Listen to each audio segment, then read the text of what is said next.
Okay, welcome back to part 2. We'll be refuting the Christian critics in their allegations against the Prophet Muhammad in the first revelations that were coming to the Prophet Muhammad in the cave of Hiraa. So this is the second part. If you haven't seen the first part, go to the first part of this video and then you can see the arguments and you can see how we've debunked the points. This is the second video. We'll start looking at more of the criticism of that narration of the early days of the Prophet Muhammad when he was receiving revelation. We'll look at what the Christian critics are saying through the hadith of what they're making against the hadith. And then what we'll do is we'll break down their arguments and continue to refute their allegations that it wasn't the Gabriel, the angel that came to visit the Prophet Muhammad. They're claiming it was Satan, and by that premise, we'll start refuting them one by one. But so let's go back to Facebook because that's where the exchange is happening, and we're going to continue to put these in video. I want you to understand that all of these arguments are very, very old. You know, they're extremely old, maybe more than 10, 15 years old, but probably even more than that. But so what our objective is to put it on video and continue to present our side of the story to refute the critics. And these Christian critics are following the Shimonian papers, the David Wood papers, and they don't understand that their arguments are outdated, and we're going to show them why, God willing, in this video. So let's go back to it. Adi comes back and continues to say that the Prophet Muhammad was squeezed through the hadith, and we've already addressed that in the first part of this video, but he continues to make actual more lies upon the hadith. He's actually misquoting the hadith, and we'll actually show him what the misconstrued points that he makes. Okay, so he says, Adi Sulaiman says, he says, correct me if I'm wrong, not if you don't like it, but did your hadith writers not say Jibreel squeezed your prophet until he could not bear it? He could not bear it. So yes, Mr. Adi, you are wrong, and I'm going to correct you that the hadith doesn't say that he could not bear it, right? So and I'll show you why.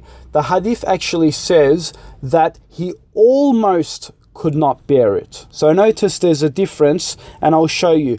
And by the way, I'm not going to go through the whole hadith, sirah and hadith and narration.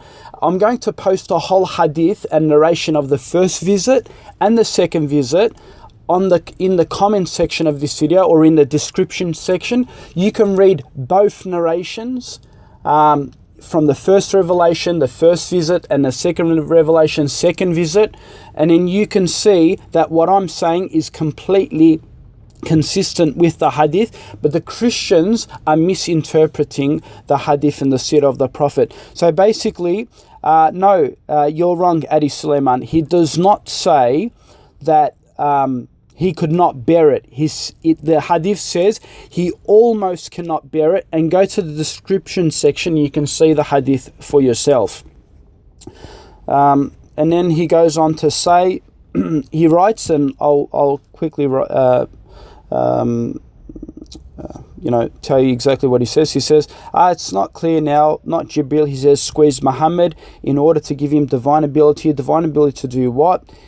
He says, yet this same Muhammad who claimed to be from the same God who sent Gabriel to Daniel and Mary gave them the ability without squeezing them.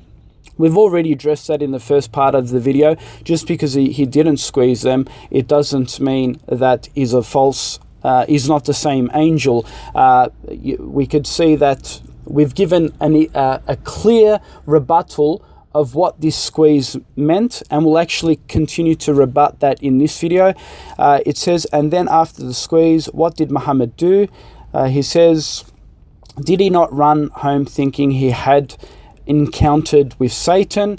We've already addressed that in the first part of this video. Obviously, he thought that. You know, if we're judged upon thinking, then I don't know what else to say. It says, was it not his wife who convinced him it was Jibreel? And then he goes on to say, did he not then become suicidal? We'll address the suicidal part. We didn't do that in the first part of the video. It says, which Bible prophet thought that they had met Satan and became suicidal after meeting Gabriel? Please believe this. And he goes on. Anyway, okay, so let's go ahead and refute his points. I've actually written back to him on Facebook, and I'll just summarize exactly what I said to him. I asked him, actually, I said, bring us the hadith where it says Muhammad could no longer bear the squeeze to the extent he was being choked into consciousness.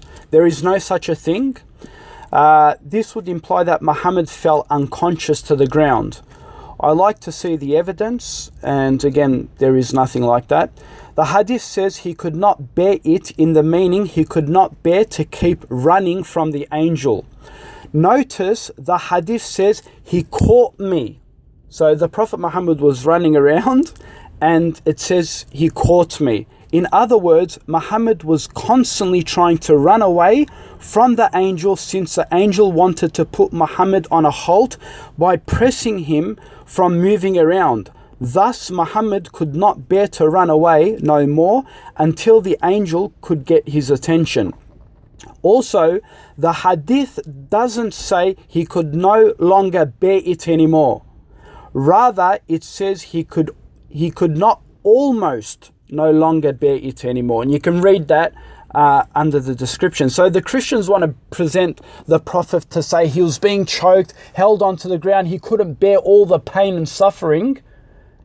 Right? This is how they want to present it, but it doesn't say that. It says he almost could not bear it anymore. And remember, the context is that the angel continuously tried to stop the Prophet from running away, because he was constantly trying to run away. He didn't understand. And of course, the angel was trying to get the Prophet's attention.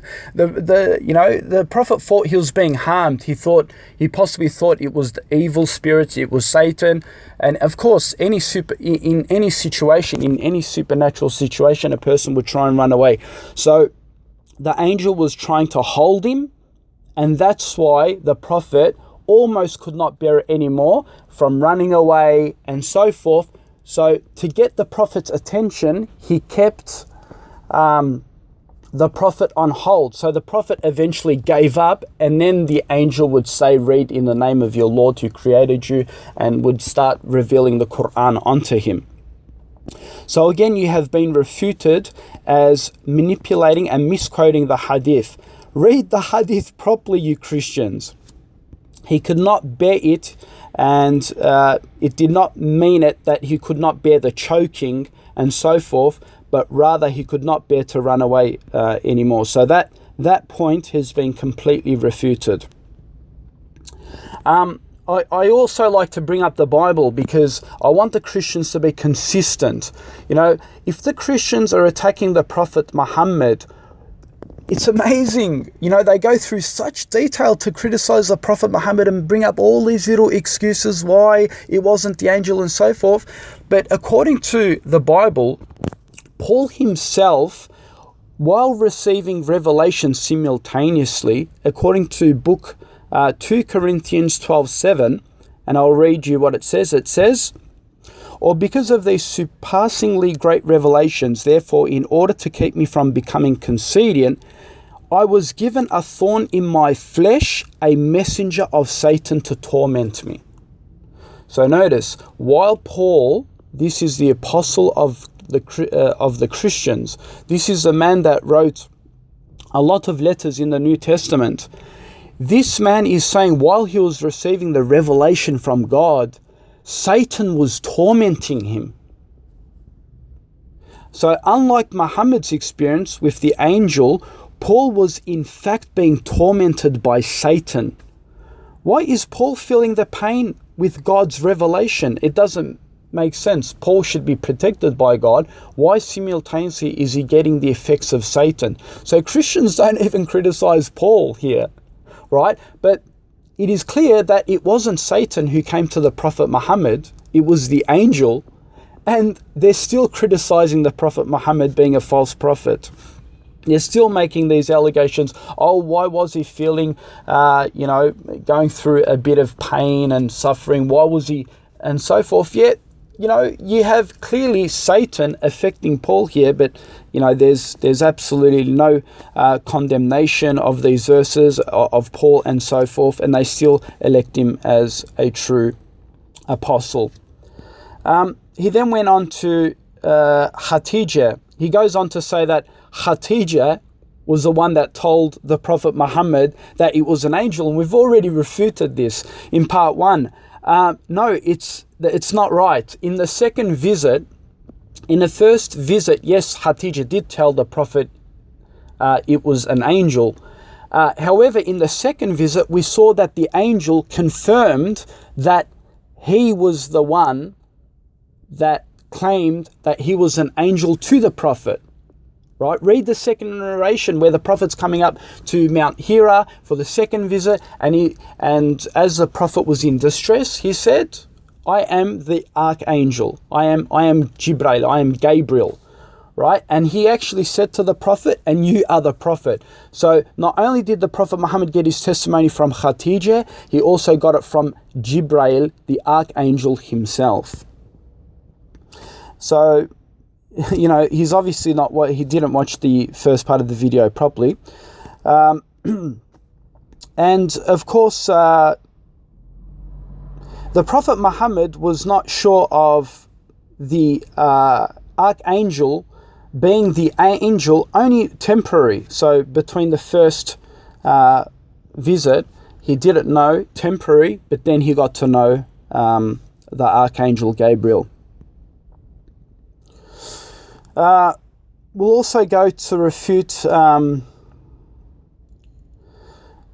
the archangel obviously told, once the Prophet was calmed down in this instance, then the archangel revealed more of what he is. Remember, this is all part of the conditioning process.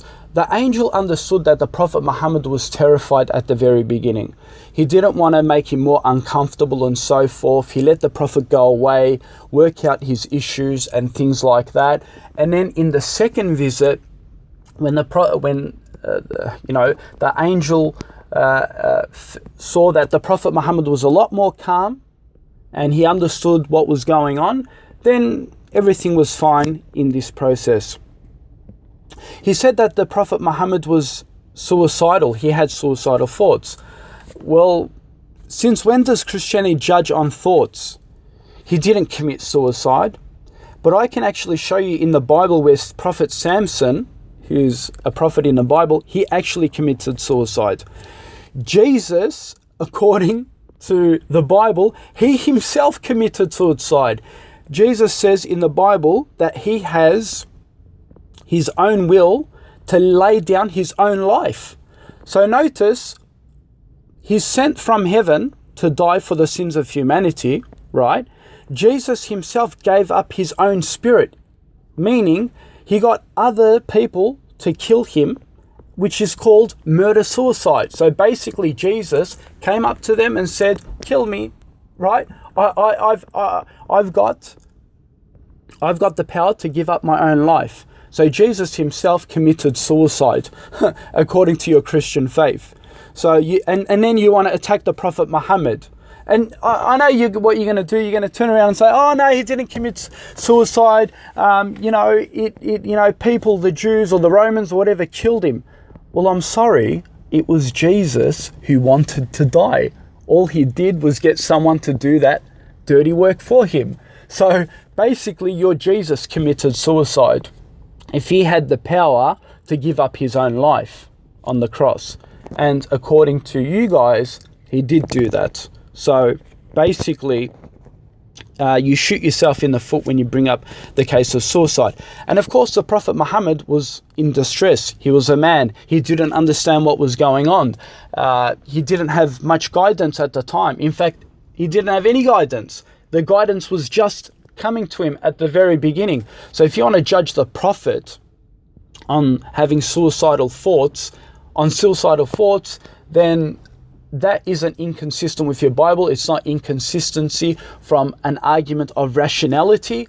because he didn't go ahead with it. He didn't throw himself. He just had those thoughts to do so. So again, it doesn't disprove him being a prophet. He went on to say that angels appear in the form of light, right? This is what he says. And again, why doesn't the Christians read their Bible?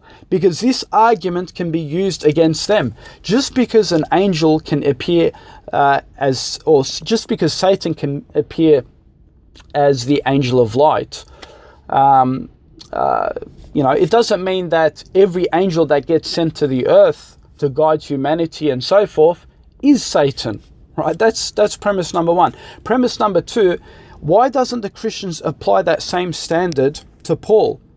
Because according to the Bible, when Paul and his disciples were on the road to Damascus, they saw or heard a voice in the sky. And what they saw was a light. This is what Paul actually says.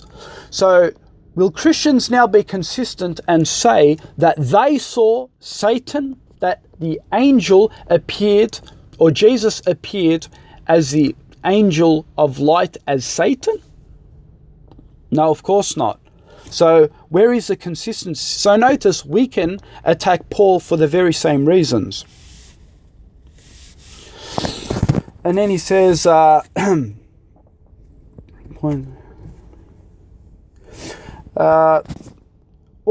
I also want to add that the prophet was too terrified at the first visit.